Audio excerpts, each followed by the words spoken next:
Alors bonjour à tous et bienvenue dans cette nouvelle vidéo. Aujourd'hui nous allons voir s'il est possible que des pervers narcissiques aient été victimes de d'autres pervers narcissiques.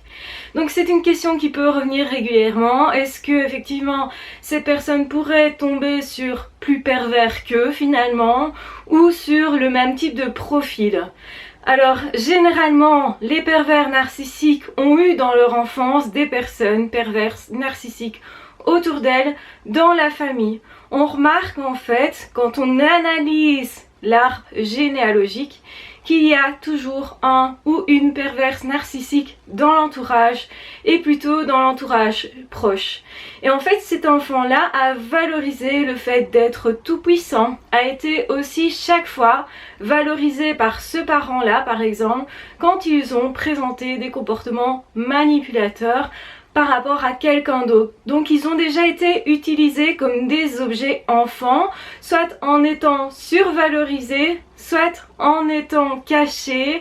Donc d'une façon ou d'une autre, cet enfant-là a voulu avoir le pouvoir et encense complètement ce parent pervers narcissique. Pourquoi je fais cette vidéo? Pour vous dire attention, si une personne vous dit j'ai été victime de pervers narcissiques et que cette personne est elle-même perverse narcissique, c'est tout à fait possible. En fait, dans les enfants, il y a différentes catégories d'enfants. Il y a des enfants qui vont être clairement rebelles et qui vont généralement aller au clash avec les pervers narcissiques. Et ce sont des enfants qui vont être mis à distance, qui vont être pointés du doigt, qui vont être aussi maltraités. Généralement, les pervers narcissiques, ils vont valoriser l'enfant qui se laisse faire, qui se laisse manipuler et qui même participe à la manipulation. Puisque leur but, c'est utiliser l'autre. Donc si l'enfant se laisse faire, s'il est un faire-valoir, et bien particulièrement cet enfant-là va être plus valorisé, plus apprécié par le pervers narcissique. Attention, plus apprécié ne veut pas dire aimer, ne veut pas dire choyer, c'est aussi une autre forme de manipulation. Donc c'est-à-dire qu'on va encenser l'enfant non pas pour qu'il ait confiance en lui vraiment, mais pour qu'il soit utilisable. Et cet enfant va se perdre.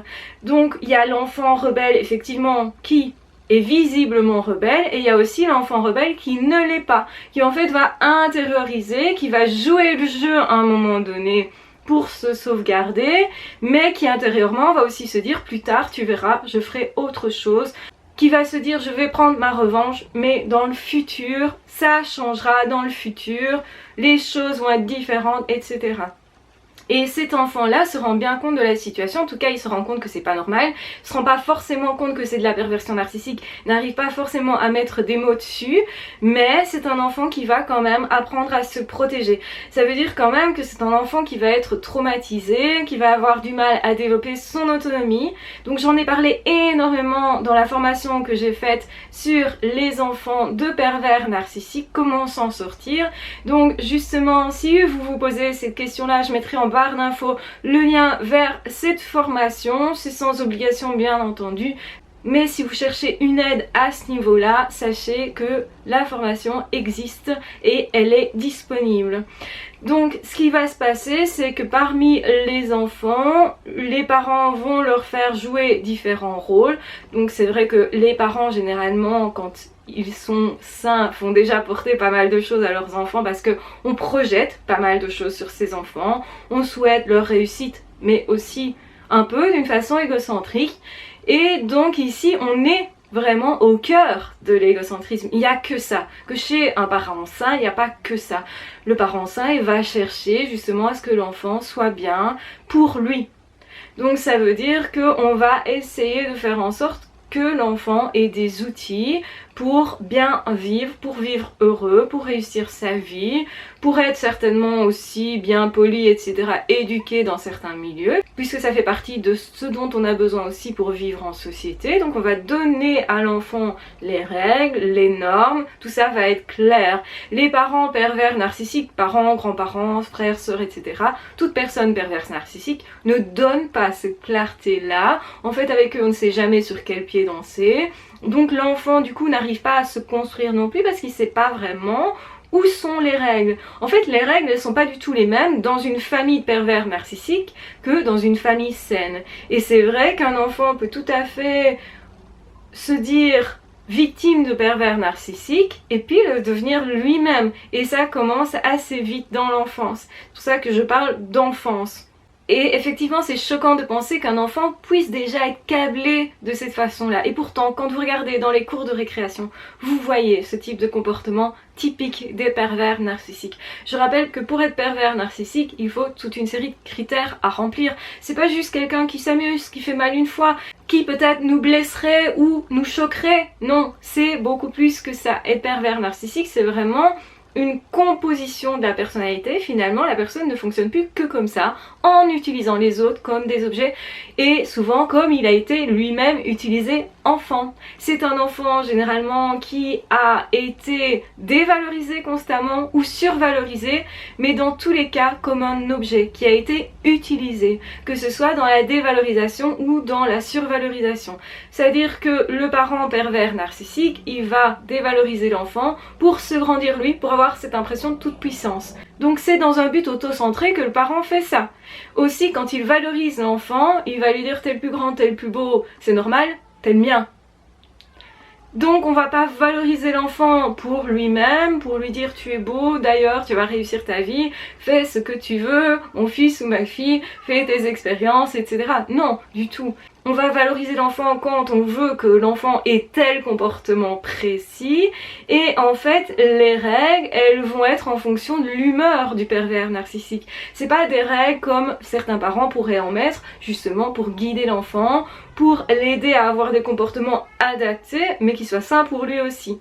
Donc autrement dit, même si tous les parents vont gratifier et punir l'enfant, ici avec des pervers narcissiques, les pervers narcissiques vont punir l'enfant mais sans vraiment de logique. C'est-à-dire que l'enfant il sait pas trop bien en faisant ça s'il va être puni ou pas. Même s'il va intégrer beaucoup de règles, eh bien ça veut dire que les règles intégrées ne sont pas des règles logiques par rapport à la société ou logiques par rapport aux autres familles. Donc ça veut dire que ici on va lui demander à l'enfant de remplir des besoins de l'adulte pervers narcissique. Or c'est déjà pas à l'enfant à le faire, normalement ça devrait aller dans l'autre sens, c'est le parent qui prend soin de l'enfant et pas tellement l'inverse, même si bien sûr que certains enfants sont très empathiques et vont prendre soin de leurs parents.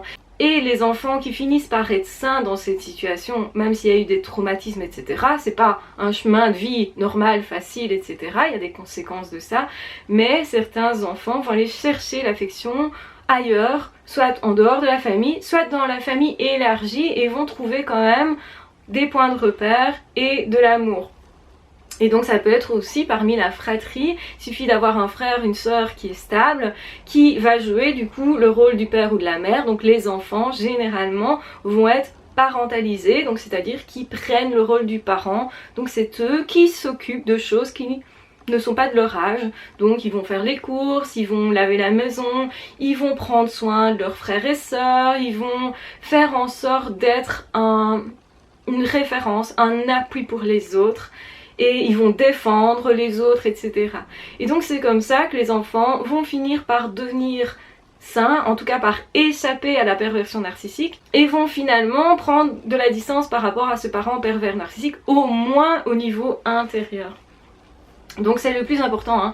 Prendre de la distance physique, ça peut jouer beaucoup, c'est généralement recommandé, mais ce qui compte surtout, c'est de prendre de la distance au niveau de ses pensées, de ce qu'on ressent, de qui l'on est, arriver à se définir, à développer son autonomie. Et donc ma formation parle de tout ça, vous explique comment faire si vous êtes ou si vous avez été ce type d'enfant et que vous avez constaté dans votre vie que généralement vous avez laissé encore rentrer des pervers narcissiques dans votre vie, par exemple votre vie amoureuse ou dans votre travail, etc.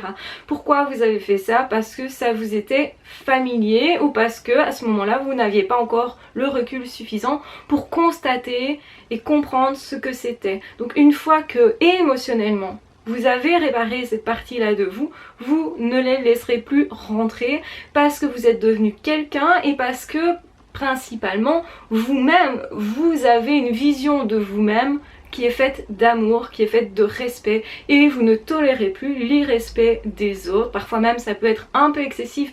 Vous pourriez tolérer beaucoup moins justement le non-respect, être plus sensible à ça justement parce que ça a eu une importance capitale pour vous dans votre vie. Donc ce qu'il faut bien comprendre, c'est que oui, il y a plein de pervers narcissiques qui vont vous dire « j'ai moi aussi été victime de pervers narcissiques » et qui espèrent vous attirer comme ça en vous disant « je vais te sauver ». N'oubliez pas le rôle du sauveur qu'ils vont vous présenter pour vous attirer.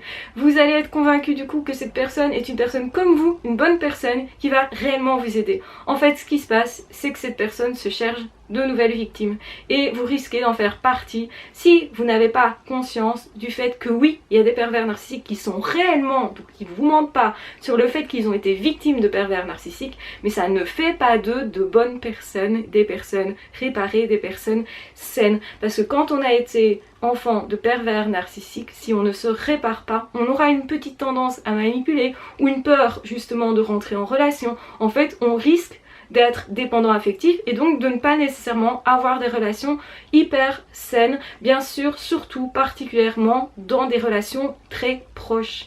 Donc ça ne veut pas dire que vous ne pouvez pas devenir sain, ça veut dire que ça peut se travailler. Et ça, je peux vous le dire, pour être témoin de beaucoup de personnes qui ont réussi au niveau relationnel, c'est tout à fait possible de se réparer, mais ça ne se fait pas du jour au lendemain, il y a tout un chemin, il y a des compréhensions à avoir, donc des déclics émotionnels à avoir.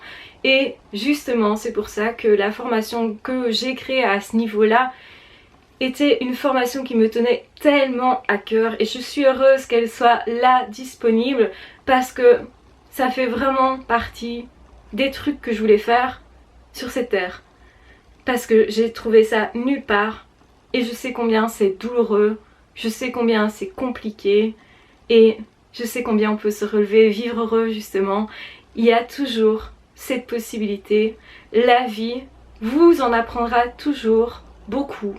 Et même si vous avez beaucoup de souffrance, il y a toujours de gros cadeaux derrière. Vraiment.